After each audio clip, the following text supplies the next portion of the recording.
Hey guys, new video tayo. So pakita ko lang itong nabili ko sa online. Multi-function fan light siya. May libre siyang cologne, no? Aromatherapy.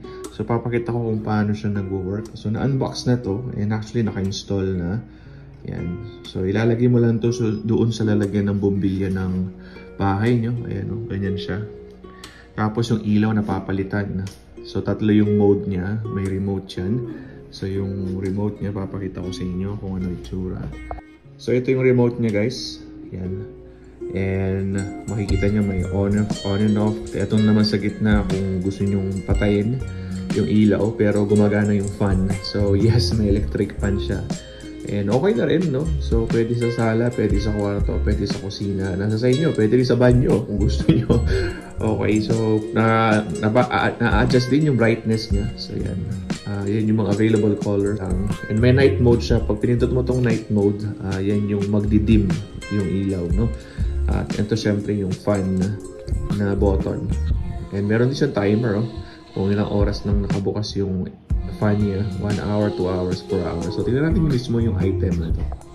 Okay, so yan, no? So bali, easy to install na, plug and play. Nakalagay kung saan yung bumbilya, kung lalagyan ng bumbilya. So ilalagay mo lang doon. Very easy to install. Set yung remote. So i-open natin yung ilaw. Yun, liwanag. So yan yung white, yellow, and then yung combination. Yan. Okay. Mas maganda sa personal yung ilaw. Siyempre pag sa phone medyo nag-iiba na yung kulay, no? And yung night mode, pinutin natin. Ayun, nag-dim siya. Night mode. So, pwede sa kwarto talaga to. So, kung lalakasan nyo siya ulit, yung brightness lang. Adjust nyo. Ayan, lumiliwanag na. Okay, so patayin yung fan. Pindutin lang yung fan. Ayan, patayin na yung fan. Ayan. Kung yung on nyo ulit, isang pindot lang yun. Ayun. Another thing guys, may libre siyang cologne. So nasa loob mismo to ng box. So saan ba kinakabit to? Pabilog to, no? Parang sabon na maliit. And ikakabit yan dito. Yan. Ito siya kinakabit guys. So yung nakikita nyo mga maraming butas sa gitna, natatanggal yan. And ilalagay nyo lang sa loob yung nakalagay dito. Okay? And sobrang bango. Oh, bango. Parang parang bagong labas, yung ganun yung amoy.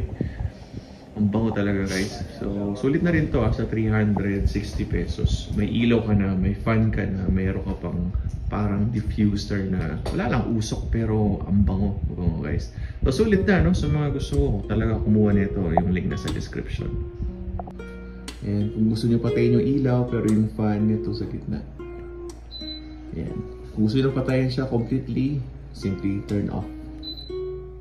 Ayun, okay. So check yung description sa mga interesado sa item na to. So hindi ako mismo yung nagbebenta. Okay, so nakita ko lang din sa online. Kung gusto nyo bilhin, nasa sa inyo yan. Check the description below for the link. And don't forget to subscribe. Thank you.